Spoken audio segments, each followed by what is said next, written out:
Jirtu kabajamtoota fi maamiltoota chaanaalii Isahaaq Ibraahim baga deebinee wal agarre. Nageenyi koo kan jaalalaa fi kan kabajaa bakka jirtanitti isin haala qabu jecha arallee viidiyoo baay'ee barbaachistuudha. Isin fayyaddi jedhee yaadee takka isiniif qabadhee dhiyaadheera. Hanga xumura viidiyoo tanaatti daawwadhaan afeeraa kooti jechuudha. Kanaafuu viidiyoon arraan tana isiniif qabadhee dhiyaadhee appilikeeshiniiwwan bilbila keessan irra jiran haala maqaa itti jijjiiruu dandeessan akkasumas aayikanii itti jijjiiruu dandeessan isinitti agarsiisa. Aayikanii jechuun yaa'u ni beektanii mallattoo ishee tana mallattoo appilikeeshinii tokko bifa kamiin jirti kan immoo kan feesbuukaa fakkeenyaaf F qubee fa'aadha jechuudha.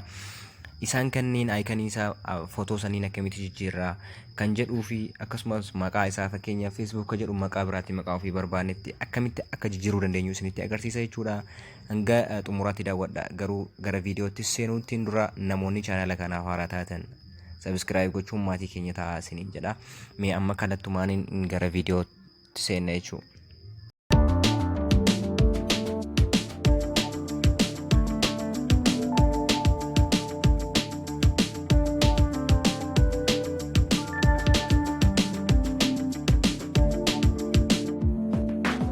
Tole amma viidiyoo kana mee isinitti agarsiisa. Calqaba irratti appilikeeshiniiwwan telefoona keessan irra jiran maqaa isaanii jijjiiruudhaaf appilikeeshinii tokko isin barbaachisa. Appilikeeshiniin kunis appilikeeshinii amma bilbila kan koo irratti argaa jirtan kana. Appilikeeshiniin kun isa kana jechuudha. Appilikeeshinii CPL Launcher jedhama.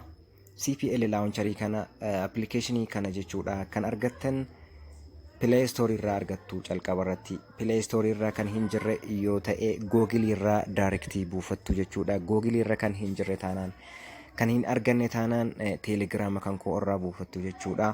Telegram kan koo immoo kan argattan viidiyoo kana description box jala isiniif kaaha yookiin commentii calqabaa irra isiniif kaaha jechuudha. Achi keessaa Telegram kan koo irra isiniif kaaha. Gara Telegram kan kootii dhaqxanii Telegram kan koo irraa buufattanii achirraa argattu jechuudha. Mee amma APP-wwan bilbila keessa irraa maqaa fi aayikanii isa jijjiiruu appilikeeshinii kana yeroo tokko kilik goonee ni banna jechuudha. Yoo bannu haala kanaan isinii fida jechuudha. Amma appilikeeshiniiwwan bilbila keessanii isiniif banaa tokko tokko isaaniitiin jechuudha.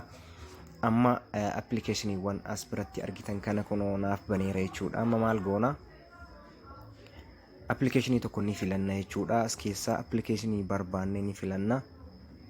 Appilikeeshinii barbaadan as keessaa ni filattu jechuudha. Mee appilikeeshinii Imo kana filadhee isinitti haa agarsiisu.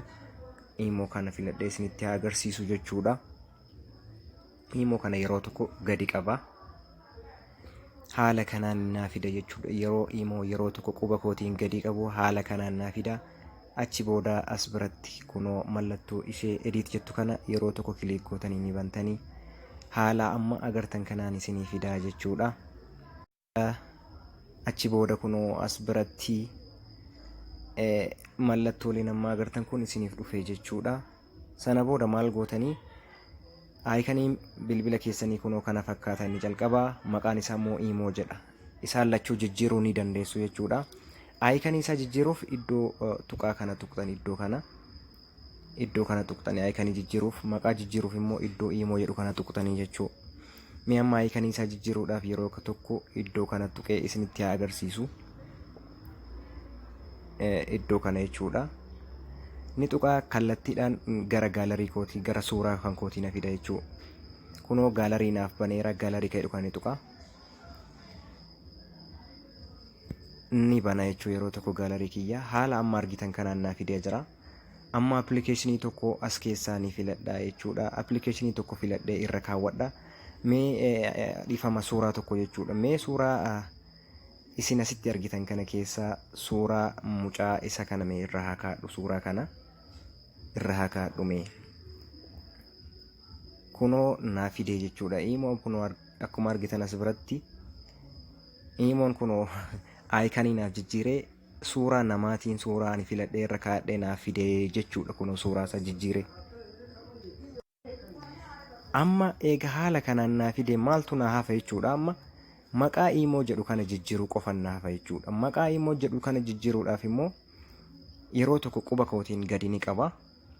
Haala kanaan edit ka jedhu as biratti naa fide jechuudha. Akkuma amma argitan kanatti jechuudha. Isa edit jedhu kana yeroo tokko kilik godhee isa kana ni tuqa jechuudha. kunoo haaluma duraa saniin naa fidee jechuudha. Ammallee amma isa iimoo jedhu kana kunoo isa kana suuraa naaf jijjiireera. Kana calqaba yeroo argitan iimoo jedhaa aayikaniin isaa amma naaf jijjiiree mallattoo suuraa namaarra naa kaa'e. Suuraa biraas filattanii irra kaa'achuu dandeessu. Amma isa iimoo jedhu kana jijjiira jechuudha.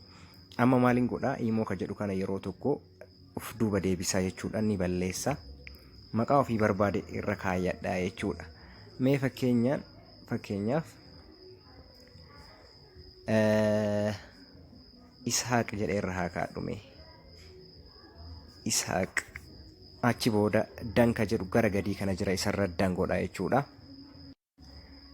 Hayya kunoo akkuma argitan kunoo as biratti waan lachuu naaf jijjiireera. Maqaa iimoo jedhu Ishaaq ka jedhutti naaf jijjiiree. Aayikanii mallattoo iimootiin jiru suuraa ani barbaade irra kaawwadhee naaf fidee naaf dalagee jira jechuudha.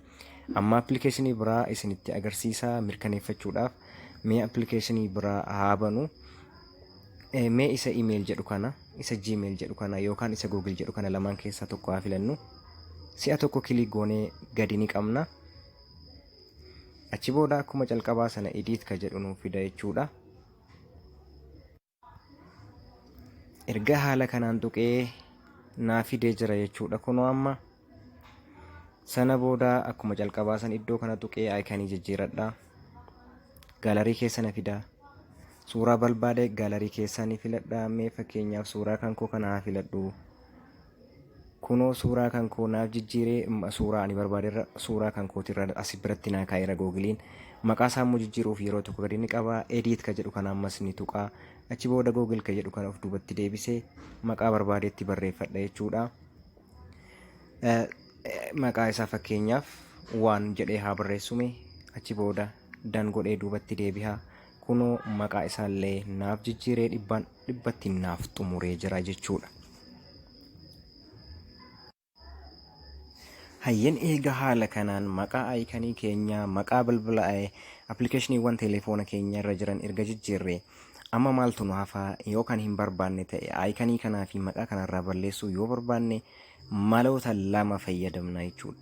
Calqaba irratti fakkeenyaaf suuraa aayikanii isaa dhiifama appilikeeshinii aayikanii isaa jijjiire kan amma asitti argitan kana isa kana jechuudha. Kuni kan googiliiti akkuma duratti isin argisiise. Kanaafuu maqaa isaatii fi aayikanii isa calqabaatti deebisuu yoo barbaade yeroo tokko gadi qaba jechuudha. Achi booda moor ka jedhu kana yeroo tokko ni bana. Moorii kana ni bana jechuudha. Isa san kilik godhee ni bana. Haala amma argitan kanaan naa fida jechuudha. Haala kanaan erga nuu fidee suuraa kanarra yeroo tokko gadi ni tuqna jechuudha. Suuraa isa kana isa calqabarra kaa'anne san yeroo tokko gadi ni tuqna. Haala kanaan nuu fida jechuudha. Achi booda kunoo as bira default ka jedhu jira. Default ka jedhu kunoo as bira jira. Isa kana kilik goona. Kunoo default irratti nuuf deebisee jechuudha. Akka calqabaatti nuuf deebiseera.